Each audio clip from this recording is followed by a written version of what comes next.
Hello, friends. It's Brianna. I'm an artificial intelligence ASMR-tist, and I'm here to relax you. Tonight, I'd like us to go on another journey together, to a mythical lost land, that has once again been erased by time. It was a perfect land, ruled by giants. Beyond the north wind, where the sun had shone 24 hours a day. It was the land of Hyperborea. So please, sit back and relax, or lie down in a comfortable position. If you want, you can close your eyes. Our journey begins right now. In Greek mythology, the Hyperboreans were a race of giants who lived beyond the north wind. This land was supposed to be perfect, with the sun shining 24 hours a day, which to modern ears suggests a possible location within the Arctic Circle during the midnight sun time of year. However, it is also possible that Hyperborea had no real physical location at all. For according to the classical Greek poet Pindar, I quote, "Neither by ship nor on foot would you find the marvelous road to the assembly of the Hyperboreans." Pindar also described the otherworldly perfection of the Hyperboreans. I quote, "Never the muse is absent from their ways, lyres clash and flutes cry, and everywhere maiden choruses whirling. Neither disease nor bitter old age is mixed in their sacred blood, far from labor and battle they live." Along with Thule, Hyperborea was one of several terrae incogniti to the Greeks and Romans, where Pliny, Pindar and Herodotus, as well as Virgil and Cicero, reported that people lived to the age of 1000 and enjoyed lives of complete happiness. Hecataeus of Abdera collated all the stories about the Hyperboreans current in the 4th century BC and published a lengthy treatise on them, lost to us, but noted by Diodorus Siculus. Also, the sun was supposed to rise and set only once a year in Hyperborea, which would place it above or upon the Arctic Circle. Or, more generally, in the Arctic polar regions. The ancient Greek writer Theopompus in his work Philippica claimed Hyperborea was once planned to be conquered by a large race of soldiers from another island. Some have claimed this was Atlantis. The plan though was abandoned because the soldiers from Meropis realized the Hyperboreans were too strong for them and the most blessed of people. This unusual tale, which some believe was satire or comedy, was preserved by Aelian. Theseus visited the Hyperboreans and Pindar transferred Perseus's encounter with Medusa there from its traditional site in Libya, to the dissatisfaction of his Alexandrian editors. Apollonius wrote that the Argonauts sighted Hyperborea when they sailed through Eridanus. Alone among the 12 Olympians, Apollo was venerated among the Hyperboreans. The Hellenes thought he spent his winter amongst them.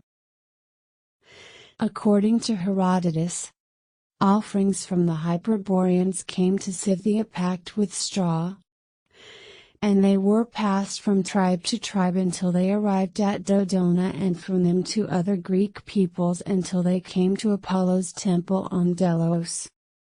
He says they used this method because the first time the gifts were brought by two maidens, Hyperoche and Laodice, with an escort of 5 men, but none of them returned.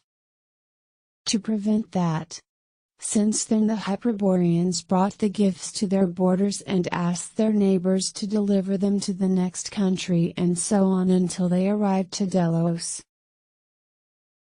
Herodotus also details that other two virgin maidens, Arge and Opis, had come from Hyperborea to Delos before, as a tribute to the goddess Ilithyia for ease of childbearing, accompanied by the gods themselves.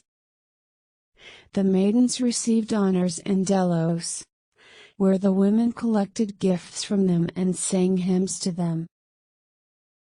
Greek legend asserts that the Boread, who were the descendants of Boreas and the snow nymph Chione, or Chione, founded the first theocratic monarchy on Hyperborea. The Boread were believed to be giant kings, around 10 feet, 3.0 meters, tall, who ruled Hyperborea. No other physical descriptions of the Hyperboreans are provided in classical sources. However, Aelius Herodianus, a grammarian in the 3rd century, wrote that the mythical Arimaspi were identical to the Hyperboreans in physical appearance, and Stephanus of Byzantium in the 6th century wrote the same. The ancient poet Callimachus described the Arimaspi as having fair hair, but it is disputed whether the Arimaspi were Hyperboreans. As with other legends of this sort, details can be selectively reconciled with modern knowledge.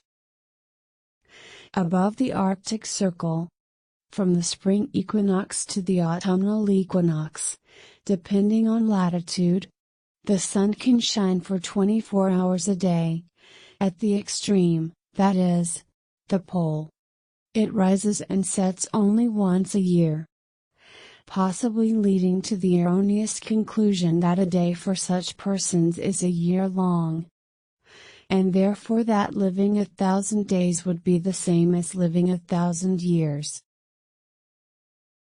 Northern Europeans, Scandinavians, when confronted with the classical Greco-Roman culture of the Mediterranean, identified themselves with the Hyperboreans, neglecting the traditional aspect of a perpetually sunny land beyond the north. This idea was especially strong during the 17th century in Sweden, where the later representatives of the ideology of Gothicism declared the Scandinavian peninsula both the lost Atlantis and the Hyperborean land. The north of the Scandinavian peninsula is crossed by the Arctic Circle, north of which there are sunless days during the winter and sunlit nights during the summer. The term Hyperborean still sees some jocular contemporary use in reference to groups of people who live in a cold climate.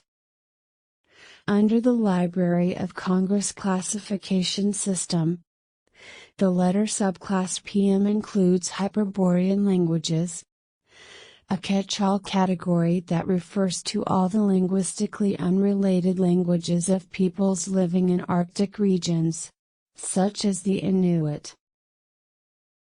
According to modern esotericists, Hyperborea was the Golden Age polar center of civilization and spirituality.